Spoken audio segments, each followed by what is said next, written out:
The transition between two very different administrations is taking form. More appointments being announced almost every day, but it's a lot more than an exchange of mere positions of people. It's a transformation rather than a transition. Coming into government with the Trump administration are platoons of conservatives, many of whom have been waiting in the wings for fruits of victory. They've had the benefit of the wisdom from a Washington powerhouse called the Heritage Foundation. Heritage provides a workplace on values for conservative thinkers and candidates alike. It's not just for running an effective government, but for competing in elections where truth is often pretty hard to find. The skipper of that battleship of ideas and the president of the Heritage Foundation is Kevin Roberts. He's with us tonight. He emerged from a hardscrabble childhood in Lafayette, Louisiana, to the heights of a PhD, and then to the world of public policy. His latest book is called Dawn's Early Light, Taking Back Washington to Save America. We're very happy to welcome Dr. Kevin Roberts to be with us. Kevin, congratulations on the book and the election. Welcome to the show, and I'm going to jump into it by just saying that we're now just days away from Donald Trump's inauguration. Explain why this could truly be Dawn's early light. Governor, it's a real pleasure to be with you. You're one of my political heroes, as I mentioned to you last year.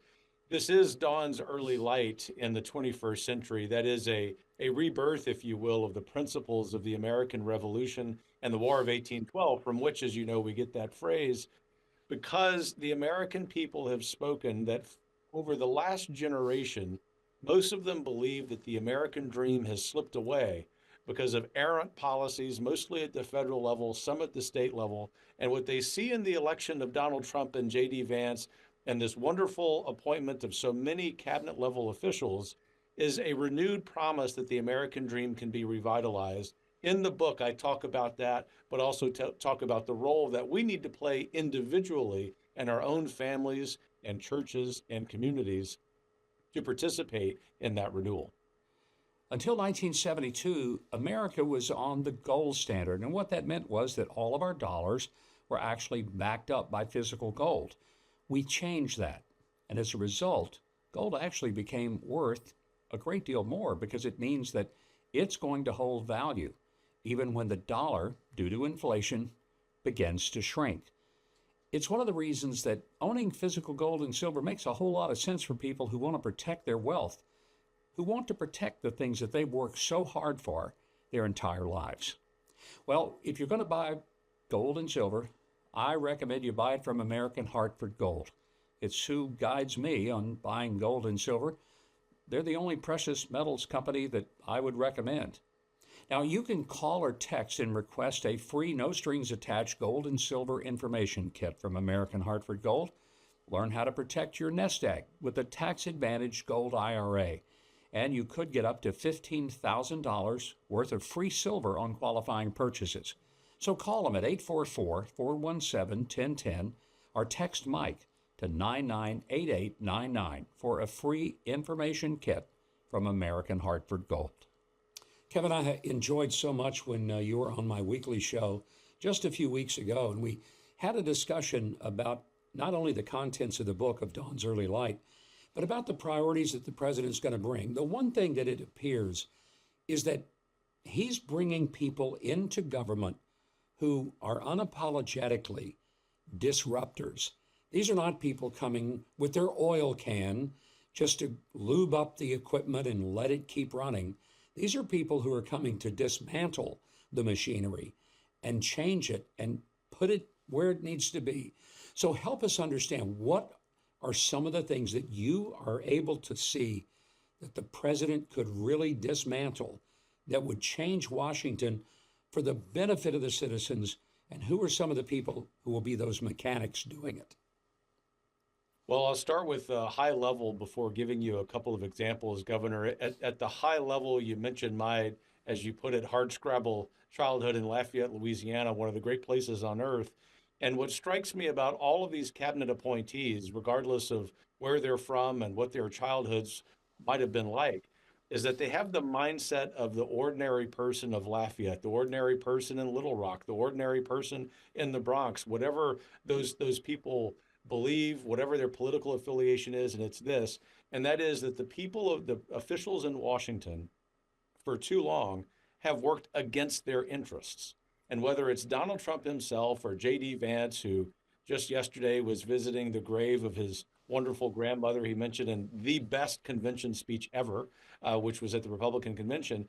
All of these men and women coming into the administration have the everyday American in their heart. And that's going to lead to, I think, a couple of policy priorities right at the beginning of the administration that ought to give us encouragement. The first, which is very likely chronologically on Inauguration Day and Inauguration Evening to be the first, is closing the southern border.